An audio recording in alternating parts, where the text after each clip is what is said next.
Hi hello welcome back to my channel life style tales of Sravanthi. ఇది ఒక new day in my life vlog అనమాట. Not day అండి, days. So 2 day vlog అనమాట. ఇది నేను కొద్దిగా షూట్ చేశాను, మరీ లెంతీగా ఏం లేదండి వీడియో.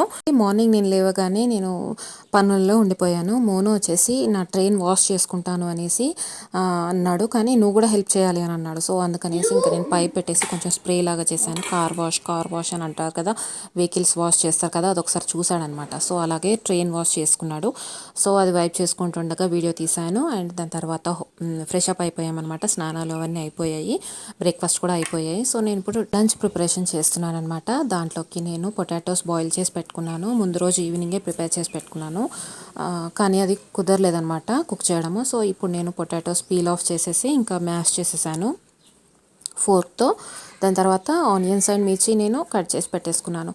ఏంటంటే జస్ట్ వితౌట్ కొద్దిగా ఆయిల్ వేసి వితౌట్ వాటర్ అలాగా వేసేసి ఆలూ ఫ్రై చేస్తారు కదా, సో అదంటే నాకు చాలా ఇష్టం అండి. బట్ నేను అనుకున్న విధంగా రాలేదండి, అసలు చూస్తారు కదా.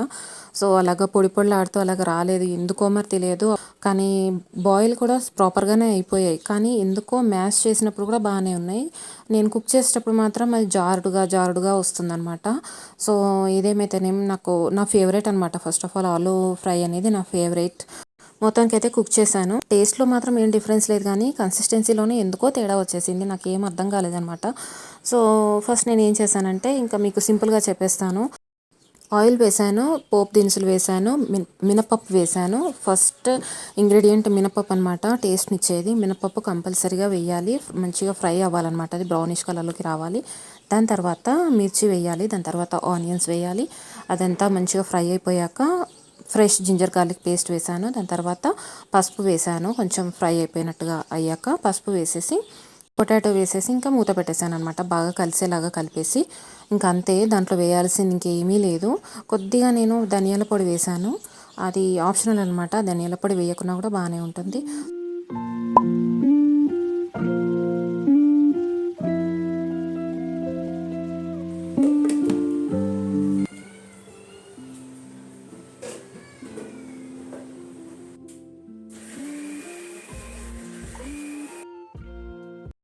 సో దీంట్లోకి కాంబినేషన్గా నేను టొమాటో రసం చేస్తున్నాను అనమాట. నా వే ఆఫ్ స్టైల్ చూడండి మీరు.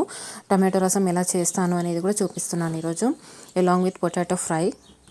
బోత్ ఆర్ మై ఫేవరెట్ అండి. టొమాటో రసం కూడా నాకు చాలా ఇష్టం. ఉట్టి చింతపండు చారు కన్నా నాకు టొమాటో రసం అంటేనే చాలా ఇష్టం. సో అది ఇప్పుడు నేను ఎలా చేశానంటే, టొమాటోస్ పీసెస్ పెద్ద పెద్దగా కట్ చేసేసుకొని గ్రైండర్లో వేసేసాను. దానిలో ఇంకేమీ వేయలేదు. మంచిగా ఫైన్గా పేస్ట్ అయ్యాక దాన్ని నేను ఇలా ఫిల్టర్ చేసుకున్నాను అనమాట. ఎందుకంటే దానిలో పిప్పి ఉంటుంది, అదంతా నాకు నచ్చదనమాట. సీడ్స్ ఇంకా పైన స్కిన్ ఉంటుంది కదా, అది ఎంత గ్రైండ్ చేసినా అవ్వదనమాట ఒక్కొక్కసారి. సో అలాంటి ఫిల్టర్ చేసుకుంటే ఫైన్ ప్యూరీ అనేది మనకి ఎక్స్ట్రాక్ట్ అవుతుంది అనమాట ఫిల్టర్ వల్ల. సో దాన్ని నేను డైరెక్ట్గా చిన్నగా పోపు చేసేసుకున్నాను. పోపులో కూడా నేను ఏం ఎక్కువగా వేయలేదు, ఆవాలు జీలకర్ర వేసాను. అండ్ ఇమీడియట్గా ఆల్రెడీ నేను రసంలోనే మిర్చి అండ్ ఆనియన్స్ మిక్స్ చేసి పెట్టేశాను కదా, ఆ రసం మొత్తం నేను తాలింపులో పోసాను అనమాట. కొద్దిగానే ఆయిల్ వేసాను. అండ్ దాని తర్వాత కరివేపాకు వేసాను. కరివేపాకు మాత్రం కంపల్సరీ అండి టమాటో రసంలో, ఇంకా ఏ రసంలోనైనా కూడా. అండ్ కొంచెం మెంతిపిండి వేసాను. వీలైతే కొంచెం జీరా పౌడర్ కూడా వేసుకుంటే బాగుంటుంది. ఇక్కడ నేను హై ఫ్లేమ్ పెట్టాను, చూసారు కదా. ఎందుకంటే ఫస్ట్ నేను వాటర్ అన్నీ బాగా వేసాను కదా రసంలో, అవన్నీ కొంచెం హీట్ అయ్యేంత వరకు నేను ఫుల్ పెడతాను. దాని తర్వాత మీడియం ఫ్లేమ్లో బాగా మరిగించుకోవాలి. దాని తర్వాత ఇక్కడ నేను రసం పౌడర్ యాడ్ చేస్తున్నానండి. ఇంకా టేస్ట్ అనేది ఎన్హాన్స్ అవుతుంది. అది ఎంటీఆర్ రసం పౌడర్ అన్నమాట. కొంచెం పేపర్గా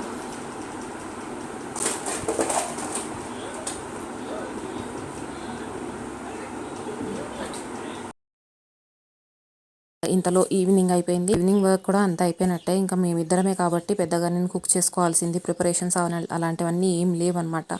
సో నేను ఈ మధ్య రీసెంట్గా షాప్కి వెళ్ళినప్పుడు నేను ఇక్కడ కోన్ తీసుకున్నాను అనమాట, మెహందీ కోన్. సో అది మోనికి పెట్టాలని పెడుతున్నాను.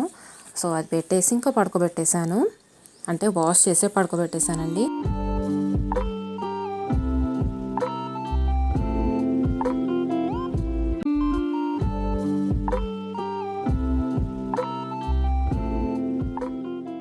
అండ్ దాని తర్వాత ఇంకా బెడ్కి వెళ్ళే ముందు కిచెన్ అంతా ఇలాగ క్లీన్ చేసేసాను. అండ్ డస్ట్బిన్ కవర్ కూడా నేను బయట వేసేసి ఫ్రెష్ కవర్ వేస్తాను, సో దట్ ఇంకా కాక్రోచెస్ అనేది ఎక్కువగా కాకుండా ఉంటాయి. బాగుంది నాన్న నీ చెయ్యి. చూపి ఇక్కడ, చూపి, ఇట్లా చూపి, ఇట్లా చూపి నాన్న, ఇట్లా చూపి చెయ్యి, చిన్న చెయ్యి.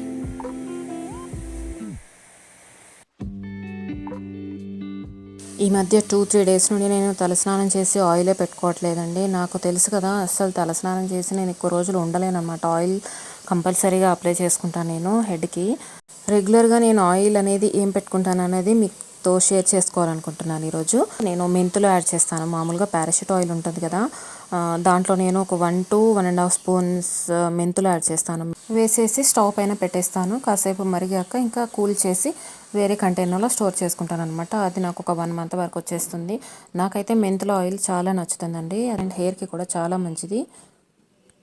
ఈ మధ్య నేను వేరే షాంపూ చేంజ్ చేశాను. సో దానివల్ల అది ఎందుకో నాకు నచ్చలేదండి. ఆ షాంపూ వల్ల నా హెయిర్ చూసారా ఎంత ఫ్రిజీగా ఉన్నాయో, డ్రైగా ఫ్రిజీగా అవుతున్నాయి అనమాట. ఎలాగంటే కుంకుడుకాయతో మనం స్నానం చేస్తాం కదా, షీకాకాయ కుంకుడుకాయలతో, అలా అసలు కండిషన్ అనేది లేకుండా షాంపూ అనేది కొంచెం ఆర్గానిక్గానే ఉంది, కానీ నాకు మటుకి ఆ హెయిర్ అంతా ఫ్రిజీగా అయిపోతుంది అనమాట. అండ్ ఆయిల్ కూడా మనం పెట్టుకున్న ఆయిల్ అనేది హాఫ్ బాటిల్ వరకు యూజ్ చేస్తే ఆయిల్ అనేది పోవట్లేదనమాట. హెయిర్ అంతా ఫ్రిజీగా ఉంటుంది. ఈ ఒక 1 month నుండి చూస్తున్నాను.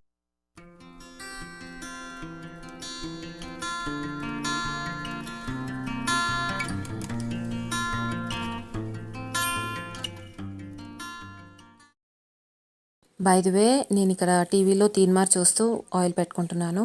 ఐ లైక్ దట్ వే అనమాట. వే ఆఫ్ టాకింగ్ అనేది చాలా ఫన్నీగా ఉంటుంది. కొద్దిగా మధ్య మధ్యలో నవ్వుతూ ఎంజాయ్ చేయొచ్చు అనమాట. సీరియస్ న్యూస్ కాకుండా, ఏదో భయం పెట్టినట్టుగా అలాంటి న్యూస్ కాకుండా చాలా ఫన్నీగా ఉంటుంది తీన్మార్ న్యూస్.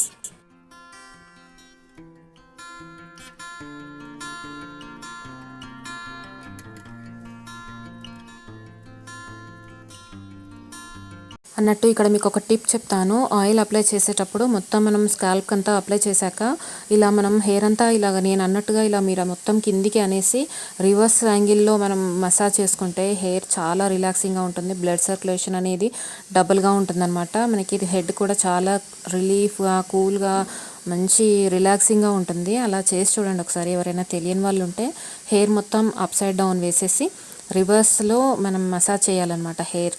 ఒక్కసారి మీరు ట్రై చేసి చూడండి, కంపల్సరీగా మీరు కంటిన్యూ చేస్తారు. నెక్స్ట్ టైం నుండి డిఫరెన్స్ అనేది తెలిసిపోతుంది అనమాట.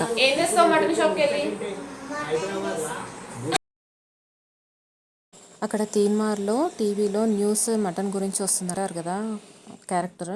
సో ఆ క్యారెక్టర్ మటన్ గురించి ఈరోజు టాపిక్ తీసుకున్నాడు అనమాట. ఆ టాపిక్ని వింటూ నేను కూడా మటన్ తీసుకొస్తా, మటన్ షాప్కి వెళ్ళేసాను అంటున్నాడు.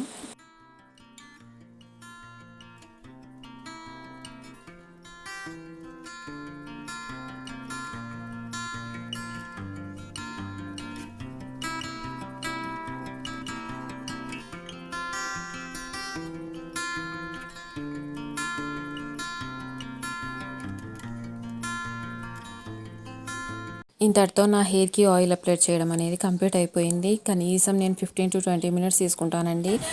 ఏంటంటే నాకు హెడ్ రిలాక్స్గా ఉండాలనేది బాగా ఉంటుందన్నమాట. సో అందుకనేసి నేను కొంచెం టైం అయినా తీసుకుంటాను, వేరే పనిని పక్కన పెట్టేసి ఆయిలింగ్ టైంలో. సో టైం వచ్చేసి అక్కడ 8:15 అవుతుంది. సో ఎండ మాత్రం విపరీతంగా వస్తుందండి. మంచి లైటింగ్ ఉందన్నమాట, న్యాచురల్ లైటింగ్ అనమాట.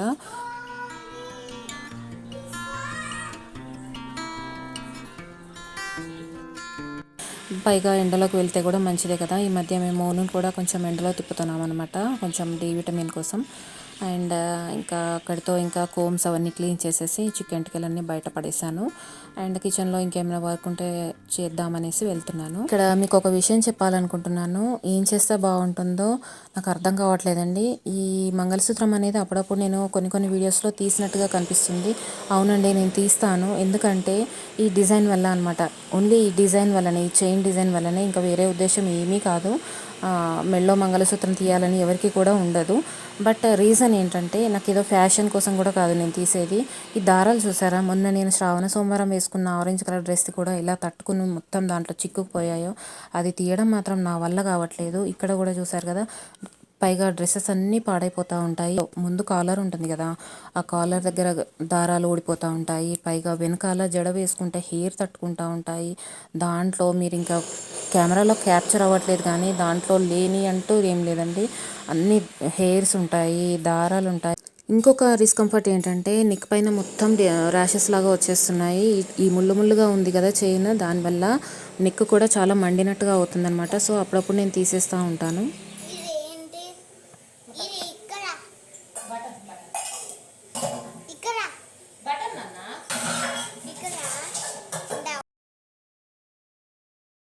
ఆ చైన్ గురించి కాసేపు అనుకున్నాను, వేసుకున్నాను, తీసాను, వేసుకోకుండా ఉండొద్దు కదా అని అట్లా అనిపిస్తుంది. సెంటిమెంటల్ ఆలోచనలు వస్తూ ఉంటాయి. ఆ చైన్ చేంజ్ చేసుకుందాము అని అంటే ఇంకా వెయిట్లో ఏమైనా తగ్గిపోతుందా, మళ్ళీ ఏమైనా డబ్బులు యాడ్ అవుతాయా అని వాటి గురించి ఆలోచించుకోవాల్సి వస్తుందన్నమాట. సో అదంతా ఆలోచించుకుంటూ అలాగే కొన్ని ఇయర్స్ గడిచిపోయాయి.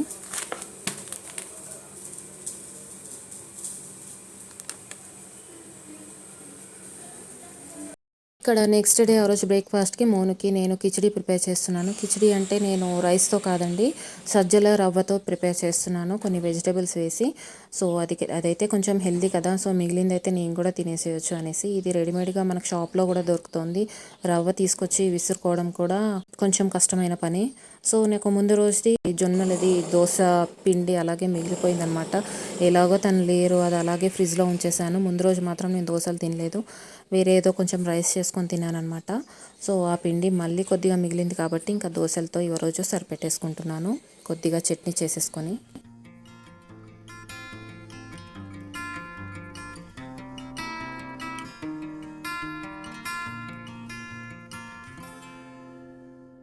Next this is the way how I clean my dosa pan. చాలాసార్లు నేను అసలు స్కిప్ చేశానండి వాష్ చేయడం. ఇలాగా వైప్ చేసుకోవడమే దాదాపు 1 year అవుతుంది. ఒక్క జిడ్డు మరక కూడా లేదు దానిపైన, చాలా నీట్గా ఉంటుంది. Do you like cauliflower? Yes. Do you like peas? Yes. Do you like beans? Yes. Do you like orange juice? Yes. Mono likes everything. Wow. Which fruit do you like? And ఇంతలో మోనుకి snack time వచ్చేసింది, homework అయిపోయింది ఆ రోజుది కూడా. So ఇంకా పడుకోవడానికి ready అయిపోయాడు కాబట్టి ఇక్కడ జ్యూస్ తాగించేసి పడుకోబెడతాను.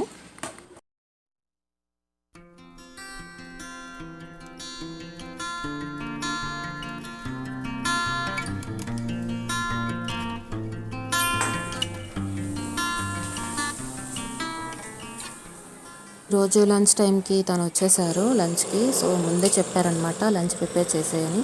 సో దానికి నేను ఇంకా అప్పడాలు ప్రిపేర్ చేస్తున్నాను అండ్ పప్పు ఏదో చేస్తున్నాను ఈరోజు, కర్రీ ఎగ్జాక్ట్గా గుర్తులేదనమాట బై ద ఎడిటింగ్ టైంకి. సో ఇంతటితో ఈ వ్లాగ్ నేను ఎండ్ చేసేస్తున్నాను. నచ్చితే తప్పకుండా సబ్స్క్రైబ్ చేయండి, లైక్ చేయండి అండ్ షేర్ కూడా చేయండి.